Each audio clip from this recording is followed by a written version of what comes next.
اللعين الرجيم بسم الله الرحمن الرحيم الحمد لله رب العالمين والعاقبة للمتقين والجنة للمؤمنين والنار للملحدين والصلاة والسلام على سيد الأنبياء والمرسلين سيدنا ونبينا وشفيعنا أبي القاسم محمد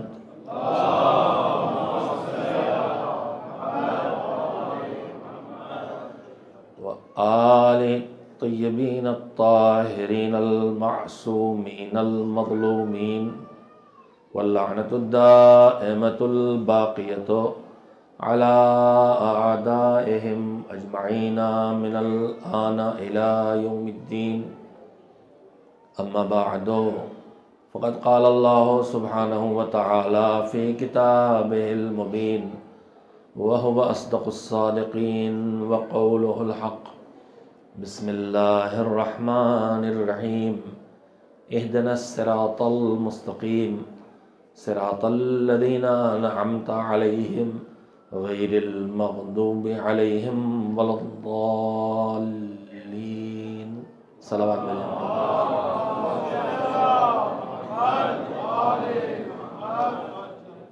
پروردگارہ ہم کو سیدھے راستے کی ہدایت دی ہے تو اس کو برقرار رکھ، توفیق دے کہ ہم سیدھے راستے کو پہچان کے اس پہ چلتے رہیں۔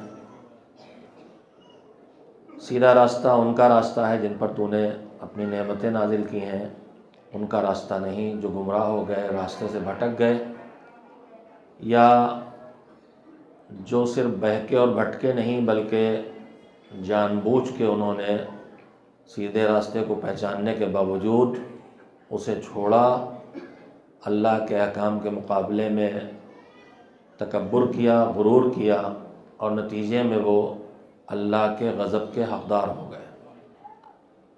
عزیزان محترم، آپ حضرات کی خدمت میں سلسلہ گفتگو جاری ہے جس کا عنوان اور مقصود یہ ہے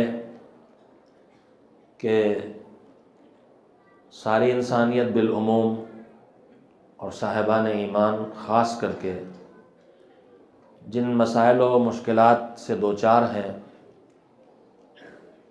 ان سے باہر نکلنے کا راستہ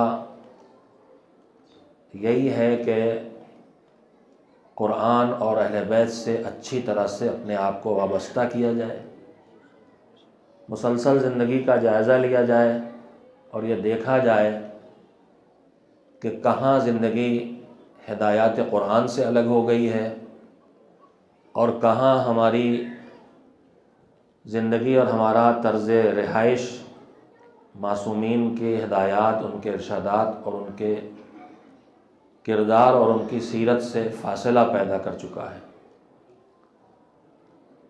سیدھے راستے پر آنا ایک مسئلہ ہے اور آخر تک اس پر باقی رہنا دوسرا مسئلہ ہے۔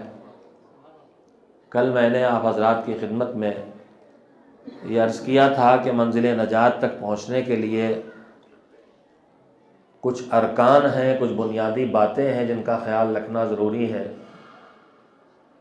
پہلی چیز ہے راستے کو پہچاننا، دوسری چیز ہے راہبر کی معرفت حاصل کرنا، اس کے بعد تیسری بنیادی بات ہے راہبر کے نقش قدم پر اس راستے پر چلنا۔ ان تین شرطوں کو جب انسان پورا کرے گا تبھی وہ نجات کی منزل تک پہنچے گا، ورنہ پہنچ نہیں سکتا ہے۔ اور اس کے لیے ہم سب کو صرف تھیوری کا جان لینا کافی نہیں ہے، اپنے نظریات کا درست کر لینا کافی نہیں ہے، اپنے عقائد کو دلیلوں کے ساتھ سمجھ لینا کافی نہیں ہے، معرفت والا بن جانا کافی نہیں ہے، ایمان والا ہو جانا کافی نہیں ہے، بلکہ ایمان کے تقاضوں پر عمل بھی کرنا پڑے گا۔ جب ہم یہ پہچانیں گے کہ اللہ ہے تو پھر ہمیں یہ بھی ماننا پڑے گا کہ اس نے ہماری زندگی کا کوئی نظام بنایا ہے اور اسی نظام پر چلنے ہی میں ہمارا فائدہ ہے۔ جب ہم یہ پہچان لیں گے کہ رسول ہیں تو پھر ہمیں یہ ماننا پڑے گا کہ پیغمبر اس دنیا میں جو کچھ لے کے آئے ہیں وہ سب اللہ کی طرف سے ہے، اور اسی کو اپنانا ہمارے لیے فائدہ مند ہے، اور اس کا چھوڑنا ہمارے لیے نقصان دہ بلکہ تباہی کا سبب ہے۔ جب ہم یہ سمجھ لیں گے کہ ائمہ طاہرین اللہ کی طرف سے بھیجے ہوئے اور معین کیے ہوئے معصوم ہادی اور راہبر ہیں، تو پھر اس کے بعد ہمیں کوئی حق باقی نہیں رہ جائے گا کہ ہم حکم امام کو نظر انداز کریں یا اس کی مخالفت کریں۔ اگر ایسا کریں گے تو صرف گھاٹا ہم اٹھائیں گے، نقصان ہمارا ہوگا۔ عزیزو، آج بھی اسی سلسلے گفتگو کے ایک اہم حصے کو آپ کے سامنے رکھنا چاہتا ہوں۔ میں نے کل یا پرسوں سورہ تحریم کی آیت کا تذکرہ کر کے دو باتیں کہی تھیں۔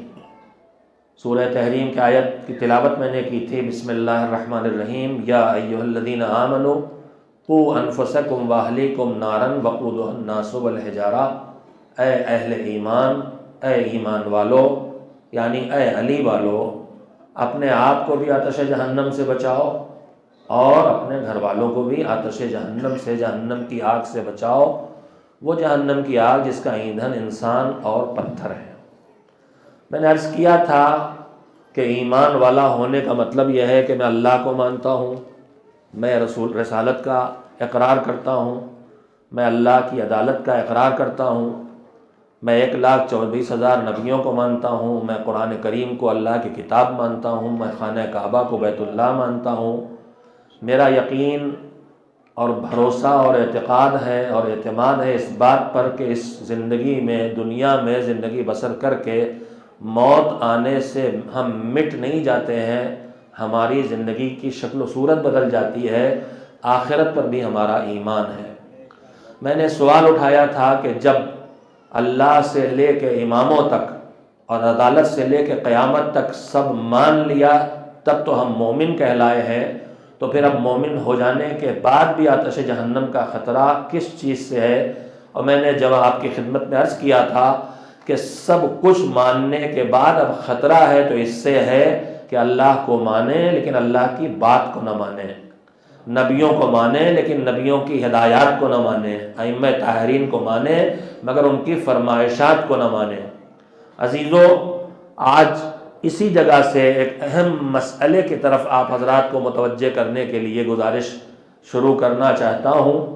ابھی آپ جو مجھ سے پہلے گفتگو سماعت فرما رہے تھے انگریزی میں، اس میں ایک حصے میں تذکرہ آیا تھا کہ انسان کا ایک بڑا دشمن اور سب سے بڑا دشمن ہے شیطان، اور قرآن مجید نے اس کا اعلان کیا ہے۔ سورہ یاسین کی مشہور ترین آیت ہے جس کو ہم آپ سب سنتے رہتے ہیں، بسم اللہ الرحمن الرحیم، الم اعہد الیکم یا بنی آدم اللہ تعبدوا الشیطان انہ لکم عدو مبین وانا۔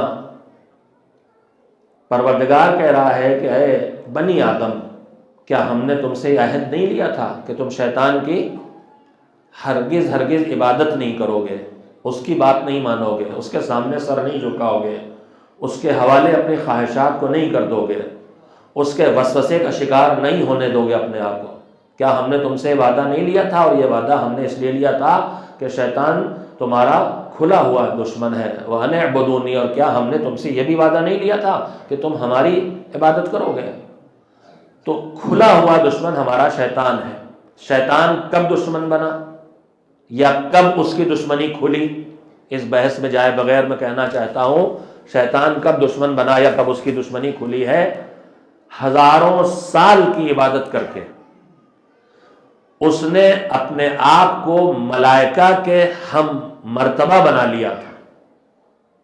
ملائکہ کی جو منزلت ہے اس منزلت میں وہ عبادتوں کے ذریعے داخل ہو گیا تھا، لیکن اس کے بعد اس نے اپنی پوری ساری عبادتوں کو کس بات سے برباد کر لیا؟ وہ پورے واقعات آپ کے سامنے ہیں۔ جب اللہ نے اسے حضرت آدم کے سجدے کا حکم دیا تو اس نے اعتراض کر کے کہ مجھے آگ سے بنایا ہے اور ان کو مٹی سے بنایا ہے اور آگ اونچی ہوتی ہے، لہذا میں اس کا سجدہ نہیں کروں گا۔ انکار کیا تو اللہ نے اسے نکال دیا۔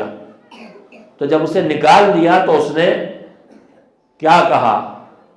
فَبِمَا أَغْوَيْتَنِي لَأَقْعُدَنَّ لَهُمْ صِرَاطَكَ الْمُسْتَقِيمَ۔ پھر اللہ پر الزام لگا رہا ہے۔ ایک پہلے کہہ چکا کہ تو نے آگ اونچی ہے اور مٹی نیچی ہے، اور اونچا جو ہے اس سے کہہ رہا ہے نیچے کو سجدہ کرے۔ یہاں پھر ایک دوسرا الزام لگایا، فَبِمَا أَغْوَيْتَنِي۔ شیطان کے علاوہ اور کوئی الزام لگا بھی نہیں سکتا، اتنا سرکش کوئی ہو ہی نہیں سکتا۔ وہ کہہ رہا ہے کہ کیونکہ اے اللہ تو نے مجھے گمراہ کیا ہے۔ اپنی شیطنت کا اقرار و احساس نہیں کر رہا ہے، اپنی شرارت کا اقرار و احساس نہیں کر رہا ہے، معاذ اللہ اللہ کے حوالے، اللہ کی ذمہ داری میں ڈال رہا۔ فَبِمَا أَغْوَيْتَنِي، چونکہ معاذ اللہ شیطان کا جملہ ہے، قرآن میں نقل ہوا ہے، تو نے مجھے گمراہ کیا ہے تو اب میں سارے انسانوں کو گمراہ کروں گا اور اس کے لیے میں سیدھے راستے پر بیٹھوں گا۔ تو شیطان انسانوں کو دوسری جگہ قرآن مجید اسی صورتحال کو بیان کرتا ہے، لیکن وہاں ایک اور سچائی کو بھی بیان کر دیتا ہے۔ قرآن مجید دوسری جگہ اسی صورتحال کو ان لفظوں میں بیان کرتا ہے، لَأُغْوِيَنَّهُمْ أَجْمَعِينَ إِلَّا عِبَادَكَ مِنْهُمُ الْمُخْلَصِينَ۔ میں سب کو گمراہ کروں گا لیکن تیرے ان بندوں کو گمراہ نہیں کر سکوں گا جن کو تو نے اپنے لیے خالص بنا لیا ہے۔ اللہ کا مخلص ہونا اور ہے، اور اللہ کسی کو اپنے لیے خالص بنا لے اور ہے۔ وہ یہ نہیں کہہ رہا کہ جو تیرے مخلص ہوں گے ان کو گمراہ نہیں کروں گا، مخلصین کو بھی گمراہ کرے گا، لیکن وہ اقرار کر رہا جن کو تو نے اپنے لیے خالص بنا لیا ہے میں انہیں گمراہ نہیں کر سکوں گا، وہ راستے سے نہیں بہکیں گے۔ یعنی سب کو گمراہ کروں گا لیکن معصومین کو گمراہ نہیں کر سکوں گا۔ یہ نہیں کہہ رہا ہوں کہ نہیں کروں گا، کوششیں تو اس نے وہاں بھی ہر جگہ کی ہیں، وہ پوری تاریخ آپ کے سامنے اس کے پیش کرنے کا وقت بھی نہیں ہے، اور جس نقطے تک آپ کے ذہنوں کو لانا چاہتا ہوں، جس پوائنٹ تک آپ کے ذہنوں کو لانا چاہتا ہوں، اس میں بہت زیادہ تفصیل میں بھی جانا مناسب نہیں ہے۔ تو اس نے کہا میں صراط مستقیم پہ بیٹھوں گا، کن کو بہکانے کے لیے؟ بنی آدم کو بہکانے کے لیے۔ شیطان کو آدم کی اولاد سے انتقام لینا ہے۔ کیوں انتقام لینا ہے؟ اس لیے کہ جو آدم کی اولاد ہے یا آدم جو ان کے دادا ہیں، ان کو سجدہ نہ کرنے کی وجہ سے وہ اللہ کی بارگاہ سے نکالا گیا۔ مجرم اپنے آپ کو بنانے کے بجائے کبھی مالک پہ الزام لگاتا ہے اور کبھی کہتا ہے کہ نہ آدم ہوتے، نہ ان کا پتلا بنتا، نہ ان کو سجدے کا حکم دیا جاتا، اور نہ میری اس طرح سے بارگاہ خداوندی سے مجھے باہر کیا جاتا۔ اب شیطان ساری انسانیت کو بہکانے پہ لگا۔ اب یہاں سے تھوڑی دیر ایک تصویر ہے جو آپ کے ذہنوں میں منتقل کرنا چاہتا ہوں، توجہ فرمائیں۔ شیطان کہاں کہاں سے بہکانے کی کوشش کرتا ہے؟ ابھی آپ وسوسوں کا تذکرہ سن رہے تھے کہ وہ دلوں میں وسوسے پیدا کرتا ہے اور لوگوں کو گمراہ کرتا ہے وسوسے پیدا کر کے۔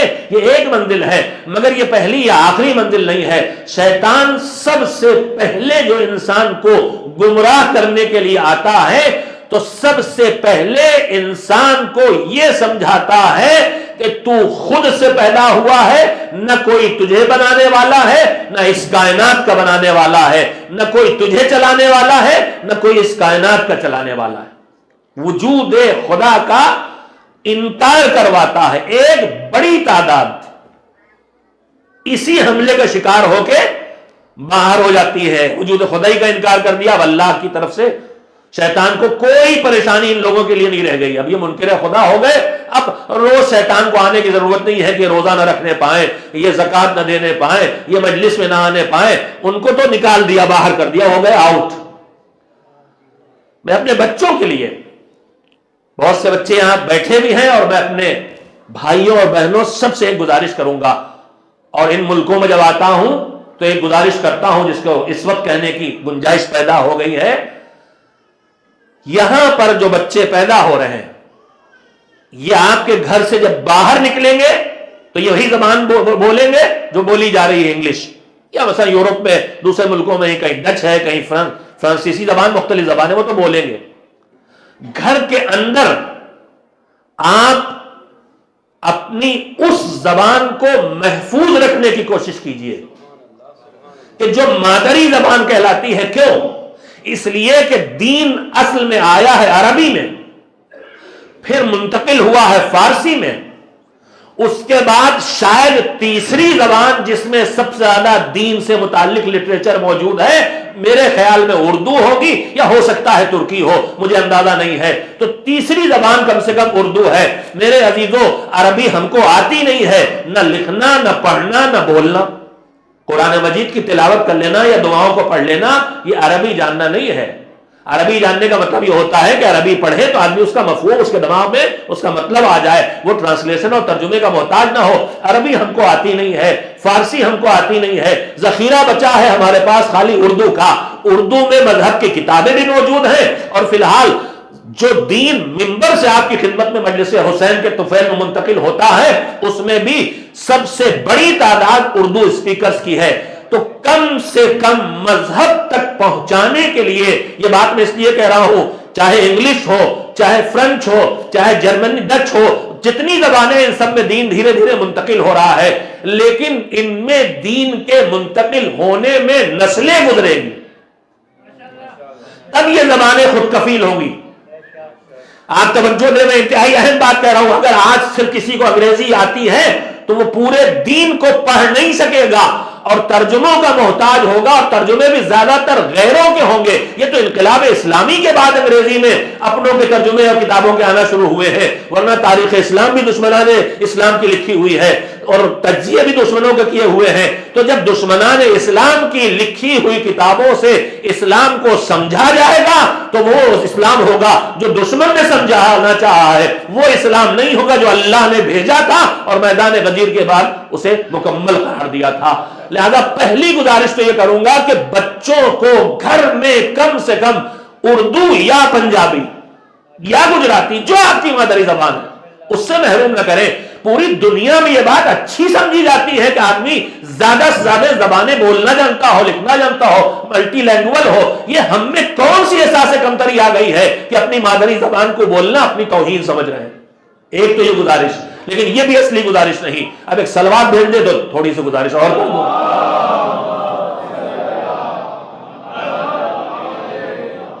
انگریزی میں پروگرام ہوتے ہیں، ہونا چاہیے، لیکن یہ یاد رکھیے گا ابھی نہ انگریزی میں اتنی کتابیں آئی ہیں، نہ انگریزی میں اتنے اہل علم آئے ہیں جو قوم کی پوری ضرورت کو پورا کر سکے. مولویوں کی، مولانا لوگوں کی، مدرسوں کی شکایت کرنے سے کوئی فائدہ نہیں جب تک کہ ایک ہی راستہ ہے کہ ڈاکٹر نہیں تیار ہو پا رہے ہیں تو بیماری سے بچنے کی کوشش کیجیے. جو اصلی بات کہنا چاہتا تھا وہ یہ ہے کہ آج ایک عذر ہمارے گھروں میں، ایک عذر، ایک بہانہ دیکھنے ملتا ہے مجلس میں. کیا کریں، ہمارے بچوں کو انگریزی نہیں آتی. بچوں نے بھی سیکھ لیا تھا. میرے سامنے ماشاءاللہ سے سب 11 12 13 14 15 سال کے بیٹھے ہیں.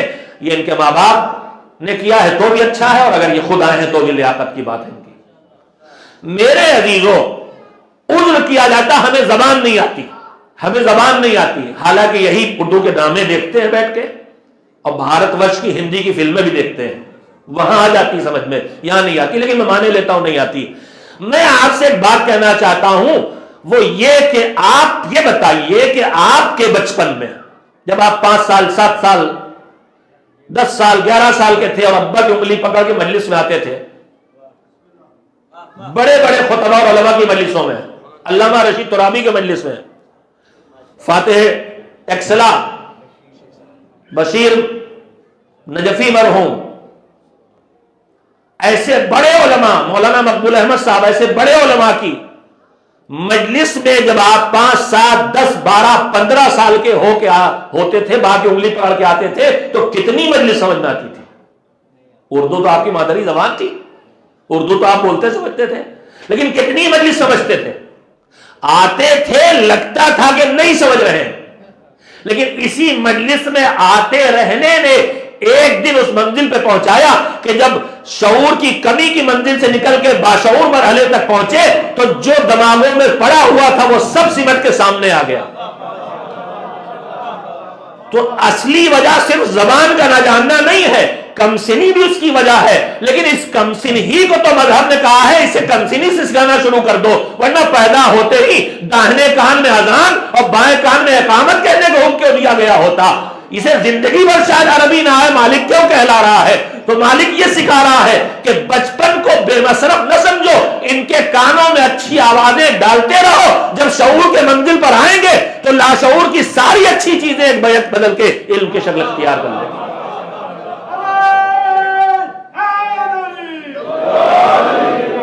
انہیں انگلی پکڑ کے لاتے رہیے،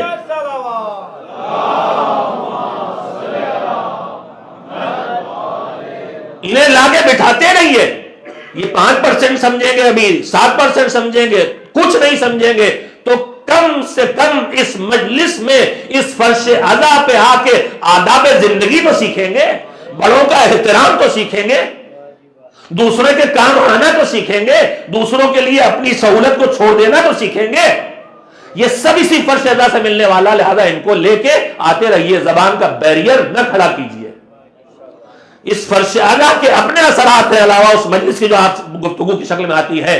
تو میں نے یہ بات آپ کی خدمت میں عرض کر دی، بچوں کو باہر نکل کے کھیلنے یا ٹہلنے کی اجازت نہ دیجیے اس موقع پر، بلکہ میں اس سے قدم اور آگے بڑھ کہتا ہوں، آج کل تو چھٹیاں ہیں، کوئی مسئلہ نہیں بچوں کے ساتھ، لیکن جب چھٹیاں نہیں ہوتی تو بہت سے لوگ نہیں آتے ہیں کہ بچوں کے اوپر اسکول کا کام بہت سا ہے۔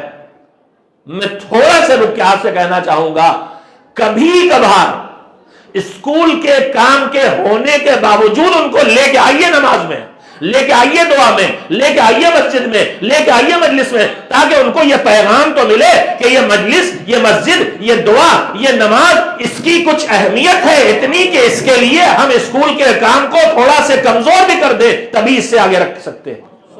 آپ مجھ سے متفق ہو یا متفق نہ ہو، لیکن میں نے اپنی بات آپ سے کہہ دی ہے، اہمیت دونوں چیزوں کی ہے، مگر بچے کو یہ میسج ملنا چاہیے، ہوم ورک کے لیے مجلس چھوڑی جا سکتی ہے، اسکول کے کام کے لیے مجلس چھوڑی جا سکتی ہے، کھیل کے لیے مجلس چھوڑی جا سکتی ہے، تو یہ بچہ کل جو جوان ہوگا تو کیا سوچ لے کے بڑا ہوگا۔ لیکن اگر اسے یہ پیغام ملے گا، تھوڑا سے اسکول کا کام ہلکا رہ جائے، کھیل نہ کھیل سکے، تفریح کا وقت نہ ملے، مگر ہمیں مجلس میں جانا ہے، مگر ہمیں نماز میں آنا ہے، مگر ہمیں دعا میں آنا ہے، تو اس سے پیغام یہ ملے گا کہ دین کو آگے رکھنا ہے، دنیا کو پیچھے رکھنا ہے۔ اور اگر ہر عذر قبول کر کے ہم نے ان چیزوں کو چھوڑنا شروع کر دیا تو پھر یہ پیغام ملے گا کہ دنیا کو آگے رکھنا ہے، دین کو پیچھے رکھنا ہے۔ یہ فیصلہ آپ کو کرنا ہے کہ کیا آگے رہنا چاہیے، ہمارے دین آگے رہنا چاہیے یا دنیا آگے رہنا چاہیے۔ ایک صلوات بھیج دیں محمد و آل محمد۔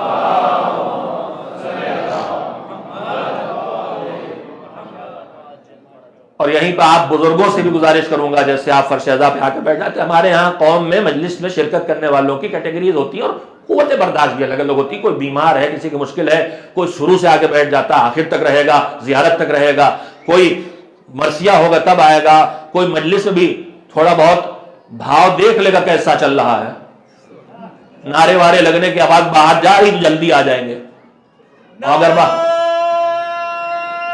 آ چکے ہیں تو ہر آنے والا اور جانے والا اپنی اپنی زندگی کی سہولتوں اور عادتوں کے حساب سے طے کرتا ہے کہ کب آنا ہے کب جانا ہے۔ لیکن ایک گزارش بہرحال کروں گا، مجلس اگر سوز و سلام مرثیہ سے شروع ہوتی ہے تو ماتم پہ ختم ہوتی ہے۔ ایسا نہ ہو کہ مجلس ختم ہونے کے بعد صرف ماتم کرنے والے رہ جائیں، اس میں بھی ہمیں شرکت کرنا چاہیے تاکہ ہمارے بچے یہ بھی سیکھ سکیں، اس کو بھی سیکھ سکیں، زیارت تک پہنچ سکیں۔ روز نہ صحیح، اگر آپ کی جاب ہے، آپ کو صبح جلدی جانا ہے، عذر معقول ہے، لیکن میں پھر وہی کہوں گا، کہیں اپنے کو کچل کے، کہیں خود تکلیف اٹھا کے، کہیں چھوٹا موٹا دنیا پہ کوئی نقصان بھی کر کے بچوں تک مسلسل ہمیں یہ پیغام پہنچانا ہے۔ یہ فرض قیمتی ہے، اس پہ نوحہ و ماتم و گریہ قیمتی ہے، اس پہ فضائل و مصائب قیمتی ہے، اس میں زیارت میں شرکت قیمتی ہے۔ یہ پیغام بچوں کو ملتے رہنا چاہیے۔ ایک صلوات ساتھ ساتھ سب لوگ مل کے بھیج دیں محمد۔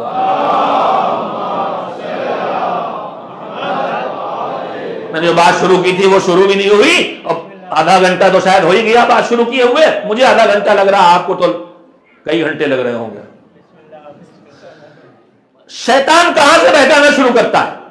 شیطان سب سے پہلے خالق کا، رب کا انکار کراتا ہے۔ میں اپنے بچوں کے لیے ضرور سناؤں گا. میرا تعلق ایک دینی تعلیمی ادارے سے ہے, ملا بنانے والا ادارہ نہیں, مومن بنانے والا ادارہ.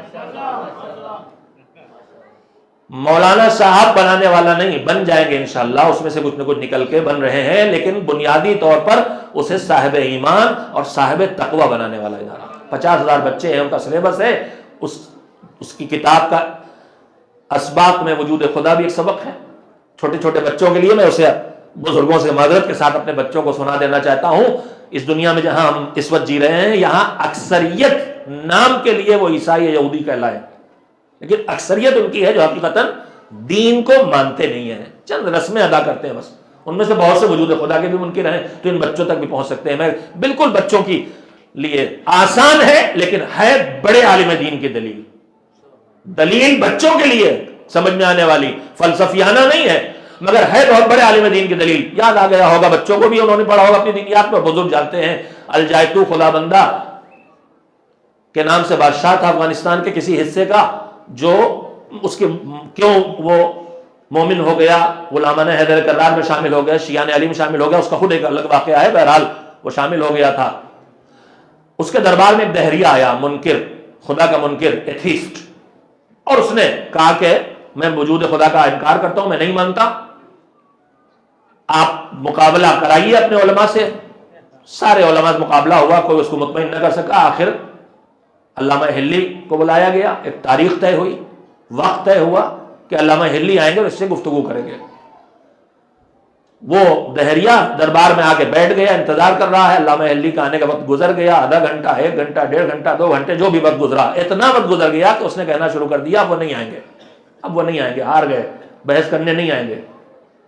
بادشاہ کہہ رہے نہیں رکو, ایسے نہیں, آئیں گے آئیں گے آئیں گے. یہاں تک کہ ایک مرتبہ علامہ ہلی دربار میں داخل ہوئے. سمیٹ کے واقعہ بیان کر رہا ہوں اپنے بچوں کے لیے. جب داخل ہو گئے تو بادشاہ نے پوچھا کہ اتنی دیر آپ نے کیوں لگا دی؟ تو ان کا عجیب و غریب واقعہ ہے. بادشاہ آپ تو جانتے ہی ہیں کہ میں جہاں رہتا ہوں یہاں آنے میں بیچ میں ایک دریا بہتا ہے, اس میں کوئی پل ہے نہیں, کشتی سے ادھر سے ادھر آنا جانا ہوتا ہے. اتفاق کی بات میں دریا کے کنارے آیا تو کوئی کشتی نہیں تھی, میں کھڑا تھا, مایوس تھا کہ کیسے دریا پار کروں, کیسے دریا پار کروں, کہ ایک مرتبہ آسمان سے کچھ لکڑی کے تختے گرے. کہا پھر حیرت شروع ہو گئی. کہا اور اس کے بعد کیا ہوا؟ کہا پھر آسمان سے کچھ کیلیں بھی گری انہی تختوں پر. پھر کیا ہوا؟ کہا اس کے بعد وہ تختے آپس میں جڑے اور کیلیں خود سے ٹھک گئی. کیلیں کشتی میں تو کم ٹھک رہی ہیں, اب وہ دہریہ صاحب کے مغز میں جا کے لگیں گی, بھیجے گئے. کہا آپس میں تختے لگ گئے, کیلیں ٹھک گئی, اور اس نے کشتی کا شیپ اختیار کر لیا. کہا پھر کیا ہوا؟ پھر وہ بیچ میں بنی تھی دریا کے, اور بہہ کے اس کنارے آ گئی جدھر میں کھڑا تھا, میں اس پہ سوار ہو گیا. کہا پھر کیا ہوا؟ کہا دوسری طرف لے کے آئی, اتر کے آئی, کنارے لے آئی, میں اتر کے آ گیا, اس سے مجھے دیر ہو گئی. تو دہریہ صاحب اٹھ کے کھڑے ہوئے, کہا مجھے ان سے کوئی بحث نہیں کرنا. کہا کیوں؟ کہا کیسی باتیں کر رہے ہیں, ان کا دماغ صحیح نہیں ہے, ان کی عقل ماری گئی ہے, یہ تو لگتا پاگل ہو گئے, جنون ہے ان کو, مجنون ہے, دیوانے ہیں. کہا کیوں؟ کون سی ایسی بات میں نے کی جس سے دیوانگی؟ کہا یہ سب دیوانگی کی باتیں تو تم کر رہے ہو. کہا کیا؟ کہا خود سے آسمان سے لکڑی گری, پھر اس کے تختے بنے, پھر کیلیں گری, پھر وہ جڑ گئی, پھر وہ چل کے ادھر آ گئی, پھر چل کے دوسری طرف چلی گئی, تو یہ دیوانگی کی باتیں ہیں. علامہ ہلی نے کہا میرے بھائی کی بات ہے تو اگر ایک کشتی نہ خود سے بن سکتی ہے نہ خود سے چل سکتی ہے, تو پھر یہ دیوانگی کی بات نہیں ہے کیا کہ تم کہہ رہے ہو کہ پوری کائنات خود سے بنی ہے اور خود سے چل رہی ہے؟ واہ واہ نہ کہیے, لوگ صلوات بھیجیے.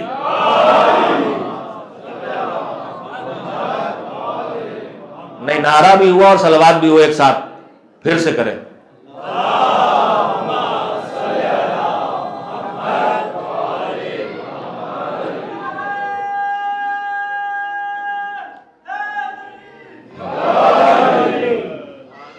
تو سب سے پہلے وجود خدا کا انکار کر کے ایک بڑی تعداد اس نے باہر نکال دیا, مطمئن بیٹھا ہے, اب ان سے تو کوئی مسئلہ ہی نہیں. اب بچے کون جنہوں کا نہیں ہے بنانے والا, ہے بنانے والا. تو اس نے کہا ابھی بھی ہم ہارنے والے نہیں. کئی خدا بنوا دیے, کھانے کا خدا الگ اور پانی کا خدا الگ اور درخت کا خدا الگ اور علم کا خدا الگ اور مال و دولت کا خدا الگ، شرک پہ لے آیا، پھر راہ مستقیم سے ہٹا دیا۔ اب یہ بڑے بڑے ملکوں کی بڑی بڑی آبادیاں تو اسے میں نکل کے چلی گئیں۔ بھائی ہم جن ملکوں میں رہتا ہوں، جس ملک میں، اور جو ہمارے ملک میں ہے، وہاں شرک ہے یا انکار خدا ہے۔ دنیا کی سب سے بڑی آبادیاں دو ملکوں میں ہیں، ہندوستان اور چین، اور ان میں زیادہ تر یا مشرکین ہیں یا منکرین ہیں خدا ہے۔ تو بڑی آبادی نکل گئی، شیطان ٹھاٹ سے ہے، اب ان کے بارے میں کوئی پریشانی نہیں۔ کچھ وہ نکلے جنہوں نے کہا نہیں، ایک خدا ہے، اکیلا خدا ہے، اور وہ مہربان خدا ہے، وہ عدالت والا خدا ہے۔ پھر کچھ کو اسی میں توڑا کہ خدا ہے، ایک ہے، اکیلا ہے، مگر عدالت کا انکار کروا دیا۔ مجھے اس سے زیادہ وضاحت کی ضرورت نہیں ہونا چاہیے۔ خدا کے ماننے والوں میں ہی کچھ ایسے ہیں جو خدا کی عدالت کے قائل نہیں، یہ بھی ہٹ گئے، شیطان ان سے مطمئن، پریشانی ختم۔ اب اس کے بعد ان کا نہیں، ہم تو عادل بھی مانیں گے، تو کہا ٹھیک ہے، آگے بڑھے، نبوت کا انکار کرا دیا، نبوت کا انکار کرا دیا۔ پھر کچھ لوگ نکل گئے ہے دنیا میں جو نبوت کا انکار کرتے ہیں، خدائی کو مانتے ہیں لیکن نبوت کا انکار کرتے ہیں۔ اس کے آگے بڑھے، کہا ٹھیک ہے، نبی کو نبوت کا بھی اقرار کریں گے، تو سارے نبیوں کو نہیں ماننے دیں گے۔ کسی کو موسیٰ پہ روک دیا، کسی پہ عیسیٰ کو روک دیا، پھر شیطان ٹاٹ سے آرام سے کہنے ہم تو مانیں گے 1,24,000 کا، پھر بھی ہم ہارنے والوں میں نہیں ہیں۔ تم 1,24,000 مانو گے، ہم ایک آدھ اور زیادہ تم سے منوا دیں گے۔ پھر ہٹ گئے صراط مستقیم سے۔ دیکھیے کیسے کٹتی چلی جا رہی اکثریت، یہاں تک بھی آ گئے اللہ کو ایک مانیں گے، اس کو عالم مانیں گے، قادر مانیں گے، عادل بھی مان لیں گے، نبی بھی مان لیں گے، پورے 1,24,000 مانیں گے، نہ ایک کم نہ ایک زیادہ۔ کام مگر جیسا نبی ہے ویسا نہیں ماننے دیں گے۔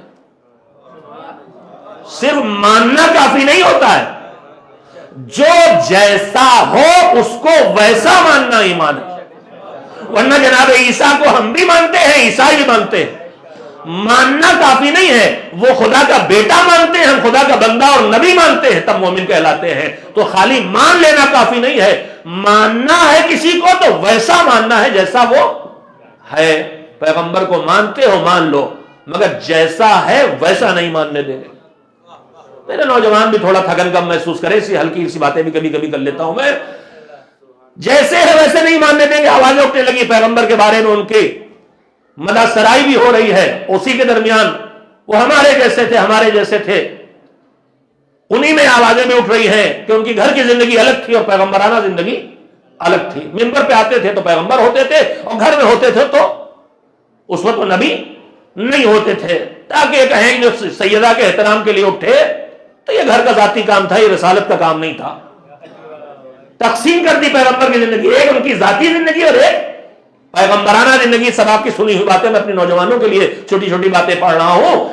تقسیم کر دی ان کی زندگی، پیغمبر کی زندگی کے دو حصے کر دیے، ایک ان کی ذاتی زندگی، ایک ان کی پیغمبرانہ زندگی۔ مگر ذرا دیکھیے، کیا یہ جو آپ پیغمبر کے لیے اس کے قائل ہوئے جا رہے ہیں، وہ تو پیغمبر تھے، آپ اپنے مسجد کے مولوی صاحب کے لیے اس کے قائل ہیں کیا؟ مثال میں اپنی دے دیتا ہوں، کسی اور کی نہیں۔ میں آپ کے درمیان خدمت کے لیے آیا، مجھے یہاں کے آرنج جوس نے اثر دکھایا، میں نے کہا میں بھی یہاں رک جاؤں، اور اس کے بعد اپنی روزی روٹی کے لیے میں نے گروسری کا اسٹور چلانا شروع کر دیا۔ اب آپ نے بھی سوچا چلو بھائی اپنے مولانا صاحب انہی سے خریداری کی جائے۔ تھوڑی سی مثال یہاں کی اور تھوڑی سی ہمارے ملکوں کی۔ یہاں آپ کو جو لینے جانا وہ تول تال کے نہیں بیچتا، وہ سب پہلے سے تولے رکھا ہے۔ ہمارے یہاں بھی وہی صورتحال ہے۔ تو میں تو پرانا آدمی، وہی سائل، میں نے کہا بھائی ذرا شکر دیجیے گا، تو میں نے ترازو میں رکھی شکر اور تولی اور ہاتھ کی صفائی دکھلا دی، پیسے 1 کلو کے اور مال 900 گرام۔ کہا مولانا یہ کیا کر رہے ہیں؟ تو میں کیا کہوں، میں نے کہا بھائی دیکھیے جو کچھ کر رہے ہیں سامنے آپ کے۔ کہا شرم نہیں آتی آپ کو؟ آپ مولانا ہیں، آپ مسجد میں نماز پڑھاتے ہیں اور آپ یہ حرکت کر رہے ہیں؟ تو ہم نے کہا سنیے، مسجد کی زندگی مسجد میں، یہ ہے میری ذاتی زندگی، گھریلو زندگی۔ تو آپ کا جواب یہی ہوگا کہ پھر مولانا صاحب کل سے خالی ذاتی زندگی بسر کیجئے گا، مسجد نہ تشریف لائیے گا۔ تو میرے عزیزو، اگر ایک دین کے چھوٹے سے خدمت گزار کی دوہری زندگی آپ کو برداشت نہیں ہے، تو پھر پیغمبر کی دوہری زندگی کیسے برداشت ہو سکتی ہے کہ گھر کی زندگی الگ ہے اور باہر کی زندگی الگ ہے؟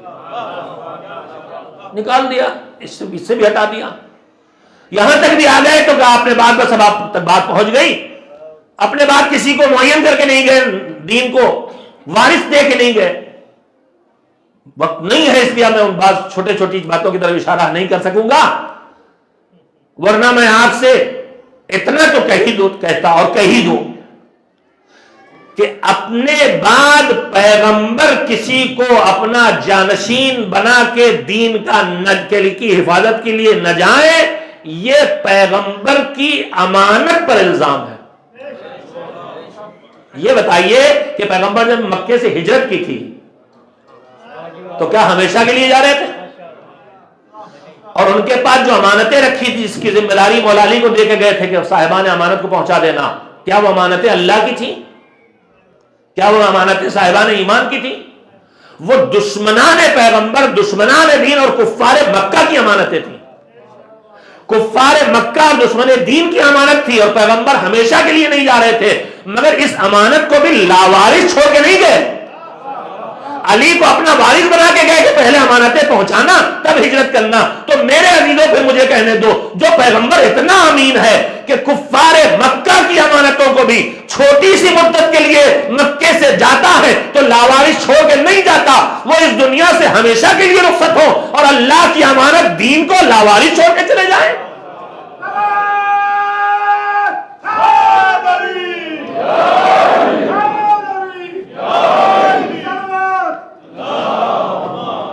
نہیں، امانت پیغمبر کے دامن پہ یہ داغ نہیں لگ سکتا، چاہے کتنے لوگ اس کا شکار ہو جائیں۔ تو میرے عزیزوں، شیطان بہکانا شروع کرتا ہے، انکار وجود خدا سے لے کر عدالت و نبوت و رسالت و امامت و قیامت، ہر مسئلے میں، ہر مرحلے میں کھڑے ہو کے بہکاتا ہے، اور لوگ باہر نکلتے چلے جا رہے ہیں، باہر نکلتے چلے جا رہے ہیں۔ آخر میں وہ بچتے ہیں جن کو شیطان توحید سے لے کے قیامت تک کسی بھی صحیح عقیدے میں بہکا نہیں سکا۔ جو بہک گئے، شیطان کو ان کی اب کوئی فکر نہیں، وہ تو گئے۔ یہ جو بچے ہیں، ساری فکر انہی کی ہے، ان کو کیسے بہکایا جائے، ان کو کیسے بہکایا جائے۔ یعنی ساری طاقت شیطان جو لگا رہا ہے وہ عام انسانوں کے بہکانے پہ نہیں، وہ تو ایک بار لگا کے اس کا کام ہو گیا، وہ ساری طاقت صرف اور صرف صاحبان ایمان کو بہکانے پہ لگانے کی کوشش کرتا ہے۔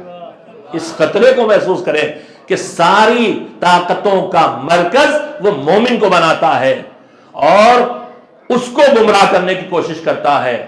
ان گمراہیوں میں ایک گمراہ کرنے کا بدلہ لینے کا انتقام کا طریقہ یہ ہے، وہ کہتا ہے کہ میں نے سجدہ نہیں کیا تھا اس لیے نکالا گیا، لہذا میں بھی انہیں سجدہ نہ کروا کے گمراہ کروں گا۔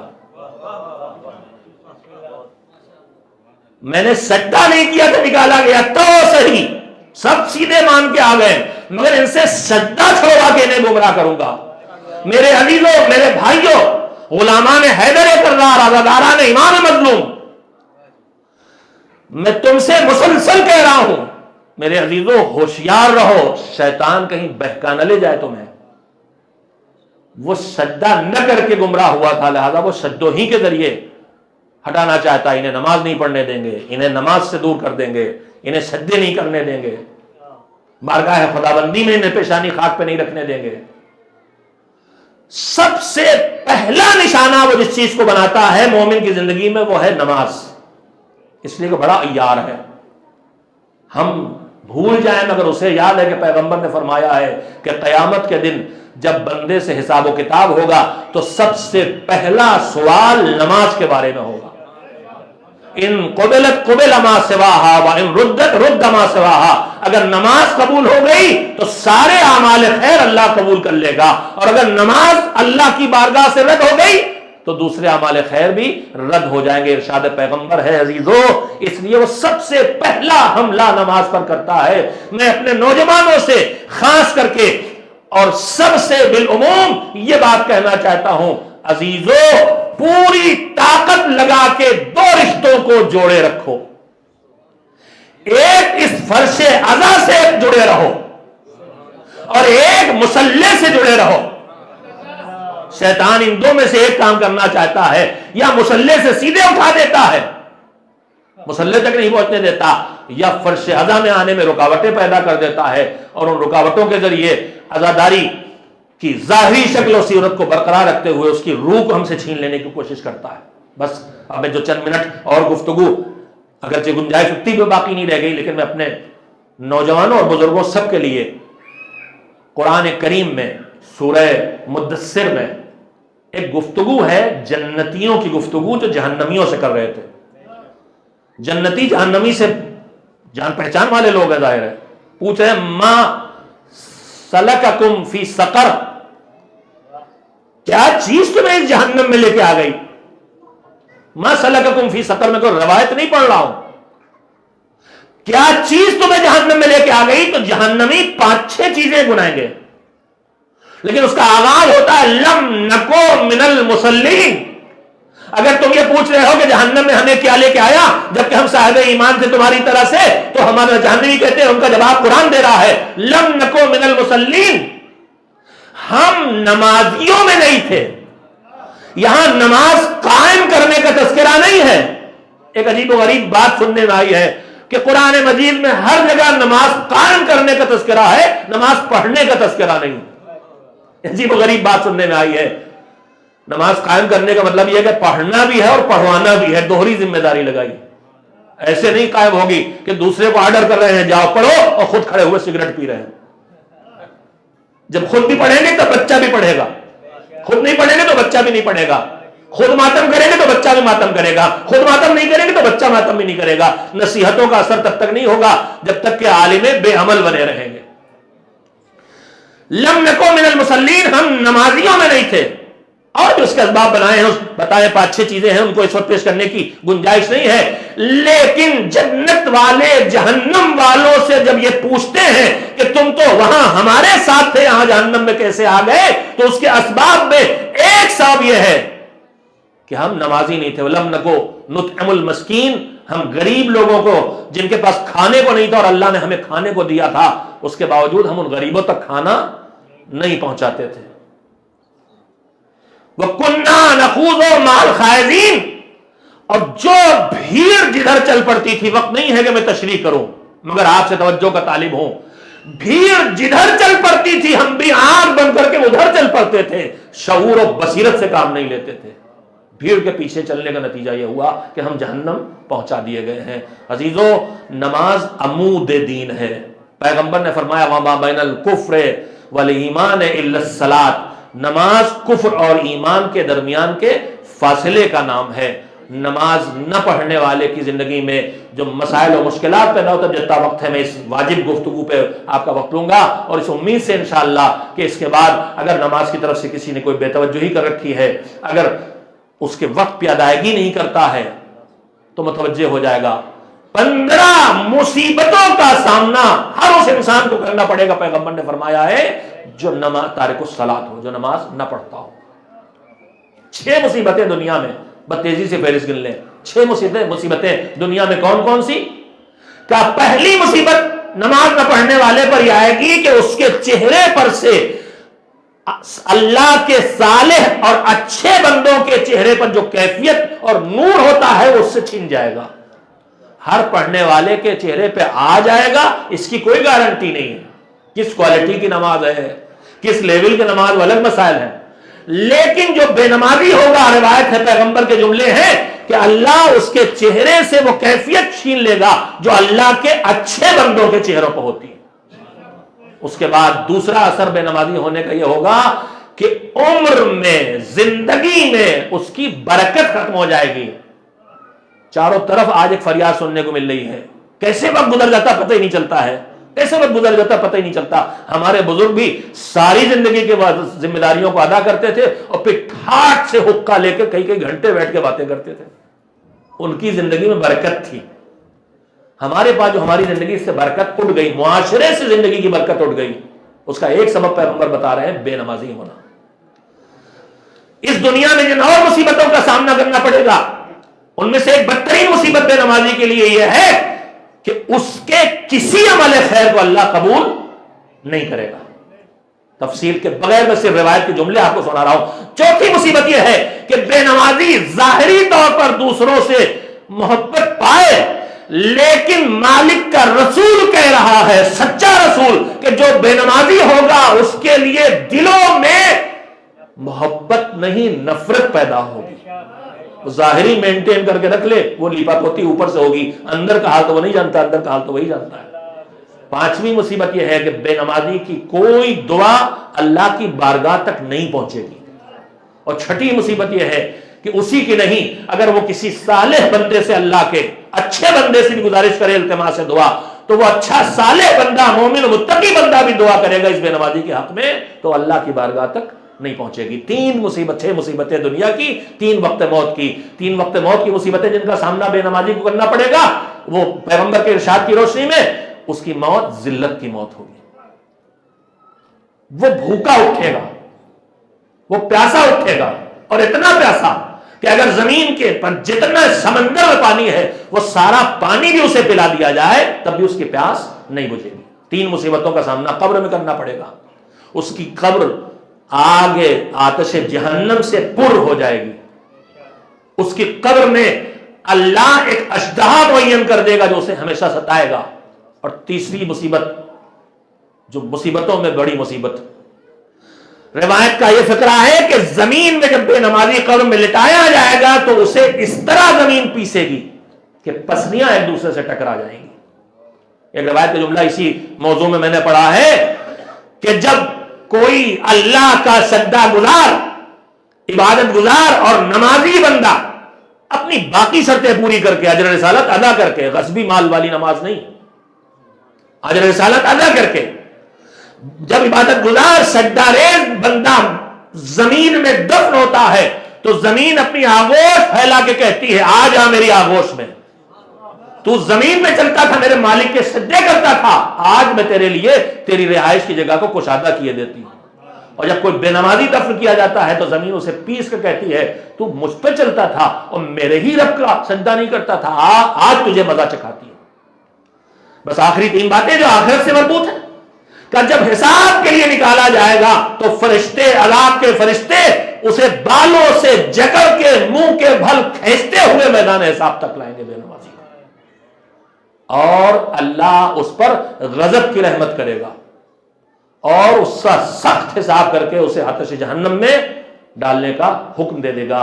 اللہ ہم کو محفوظ رکھے ان اعمال سے کہ جن کے نتیجے میں صاحب ایمان ہونے کے باوجود ہماری زندگی میں خطرہ جہنم پیدا ہو جائے. ان میں ایک سب سے خطرناک جگہ ہے نمازوں کی ادائیگی میں کوتاہی کرنا.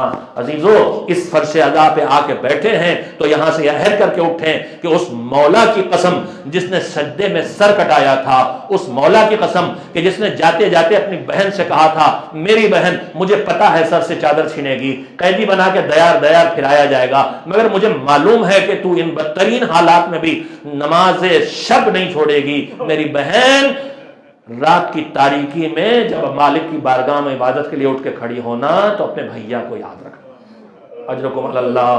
حسین کی بہن کون سی بہن جس کی صرف ایک تمنا تھی میرا بھیا محفوظ رہے، گود کے پالے جاتے ہیں چلے جائیں. اور محمد کو تو رات بھر سمجھایا تھا کہ تم سے پہلے بنی ہاشم کا کوئی میدان جنگ میں نہ جانے پائے. اور محمد زینب کبریٰ کے بیٹے ہیں، فرزند ہیں، گود میں پلے ہیں. دونوں میں کوئی فرق دنیا نہیں محسوس کر سکی کہ دونوں بچے جعفر طیار کے بچے ہیں، دونوں زینب کے ہیں کہ نہیں ہیں.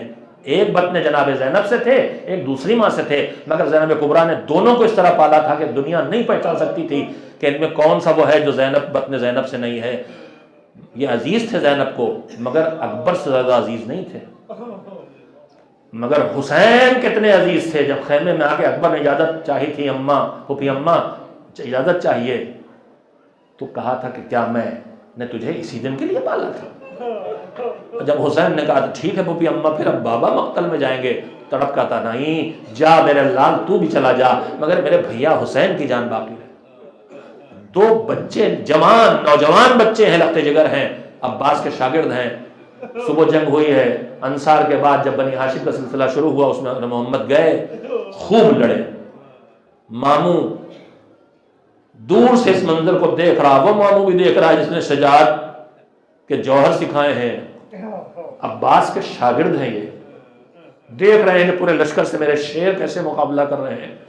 مگر خود سوچئے کہ جن بچوں کو گود میں پالا ہو عباس اور حسین نے، جب ان کو زخموں میں چور دیکھ رہے ہیں، لہو میں ڈوبتا ہوا دیکھ رہے ہیں، تو دل پہ کیا بیت رہی ہے۔ امتحان ہوتا رہا یہاں تک کہ دونوں زخمی ہو کے زمین پہ گرے، مدد کے لیے پکارا، حسین اور عباس ساتھ ساتھ پہنچ گئے۔ جوان بھائی ہیں عباس زینب کبریٰ کے، تاریخ نے اس منظر کو لکھا تو نہیں ہے مگر اگر ذرا سے تصور کا سہارا لیا جائے تو یہ دکھائی دے گا، دو جوانوں کے خون میں ڈوبے ہوئے لاشیں خیمے میں رکھے ہیں اور سر جھکائے عباس کھڑے ہیں، خاموشی کہہ رہی ہے میری بہن شہزادی زینب یہ تمہارا یہ غلام تم سے شرمندہ ہے کہ عباس زندہ رہ گئے اور محمد شہید ہو گئے۔ کبھی آپ نے سنا، اور جب سنیں گے تب روئیں گے۔ لاشیں لا کے رکھے گئے، زینب نے دوڑ کے لاشوں کو کلیجے سے نہیں لگایا ہے، دونوں جنازوں کے درمیان جگہ بنا کے سجدہ شکر کیا، مالک تیرا شکر کہ تو نے ہماری قربانی کو قبول کر لی۔ اجرکم اللہ، اجرکم اللہ۔ کربلا میں بہت سی مائیں تھیں جنہوں نے اپنے بچوں کو میدان کربلا میں خود سجا کے بھیجا تھا۔ جب لاشیں اٹھ کے آئی ہیں تو انہوں نے اپنے بچوں کا ماتم کیا ہے، مگر یہ کربلا کی اکیلی ماں دکھائی دیتی ہے۔ اسے جب موقع ملا رونے کا موقع، گریے کا موقع، تو یہ اپنے بچوں پہ نہیں روئی ہے، روئی ہے تو اپنے بھائی پہ روئی ہے۔ بس چند لمحے اور انشاءاللہ سب دل کھول کے روئیں گے، کچھ تصورات کے سہارے، کچھ تاریخی بیانات کے سہارے۔ زینب نے اپنے اول محمد کا کبھی ماتم نہیں کیا، جب موقع ملا ماتم کرنے کا تو اپنے بھیا کا ماتم کیا ہے۔ سب سے پہلا موقع کب آیا تھا؟ جب 11 محرم کا لٹا ہوا قافلہ اونٹوں کو بٹھا کے مقتل میں گزارا گیا جہاں لاشیں پڑی ہوئی تھی، ساری بیویوں نے خود کو اپنے اپنے کو اونٹوں سے گرایا اور اپنے اپنے وارثوں کی طرح رہا کرتے ہوئے چلی۔ زینب کے 2 جوان بیٹوں کی لاشیں زمین پہ پڑی تھی، مگر زینب نے بھیا کی لاش کو دیکھا اور وہیں سے مرثیہ پڑھنا شروع کیا، نانا رسول اللہ آپ پہ ملائکہ سماوات درود و سلام بھیجے اور آپ کے نواسے کی لاش یہاں کربلا کے میدان میں بے گور و کفن پڑی ہے۔ زینب حسین پہ روئی، زینب نے اور محمد کا ماتم نہیں کیا۔ تاریخ کربلا آگے بڑھی، وہ وقت بھی آیا جب آزادی کا فیصلہ یزید نے کر لیا، شہزادے کو بلایا تھا، بیمار امام گئے، یزید کے دربار میں بلایا گیا ہے، زینب بہت بے چین ہے۔ جب مدینے میں حسین کو بلایا تھا ولید نے تو حسین تنہا نہیں تھے، بنی ہاشم کے جوان ساتھ تھے، سب کے ہاتھوں میں تلواریں تھیں۔ حسین نے کہا بھی تھا کہ اگر ذرا سے میری آواز بلند ہو تو تم بے دریغ محل کے اندر آ جانا، مگر اس کے باوجود جب تک حسین واپس نہیں آئے ہیں، زینب گھر کے دروازے پہ کھڑی اپنے بھیا کا انتظار کر رہی تھی۔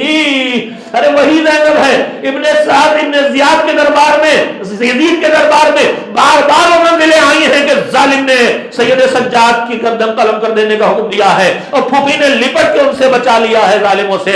اب یہ عجیب وقت ہے کہ اکیلا بھتیجا دربار میں گیا ہے، زینب زندان کے دروازے پہ کھڑی ہے، ارے میرے لال کی خیر ہو، میرے بھیا حسین کے وارث کی خیر ہو۔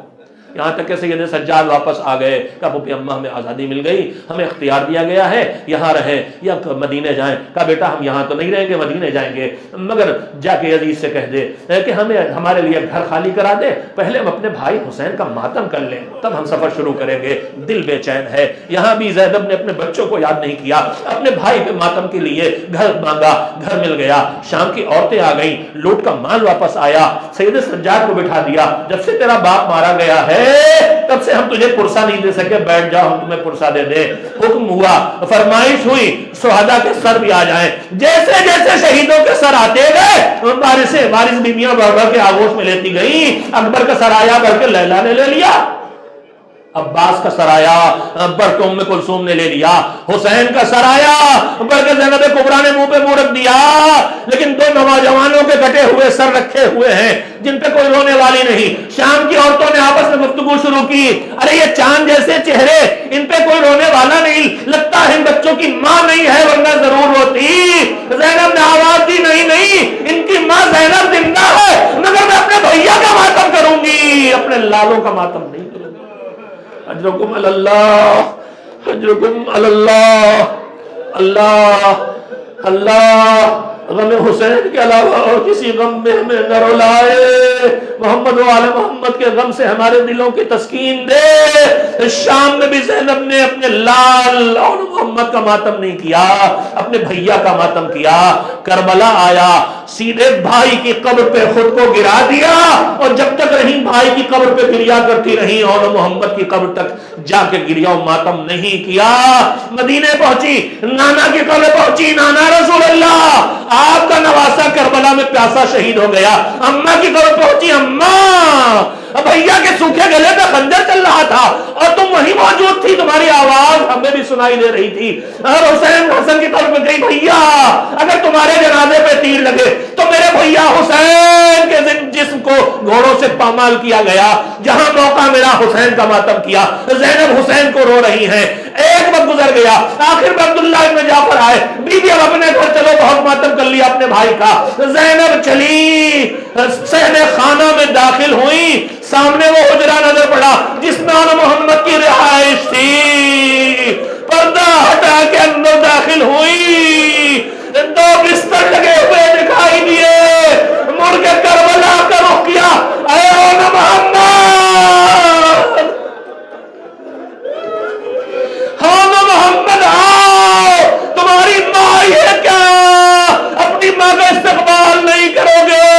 عبداللہ ابن جعفر نے بازو پکڑا، اے بنت علی، تم جانتی ہو تمہارے لال کربلا کے میدان میں سر کٹا کے سو گئے، اٹھو ازادارو، زینب کو پرسا دو، انہوں محمد کا پرسا دو جن کا داغ لے کے زینب چلی گئی، مگر جب ماتم کیا تو اپنے بھیا کا ماتم کیا۔ وَسَيَعْلَمُ الَّذِينَ ظَلَمُوا يَنقَلِبُونَ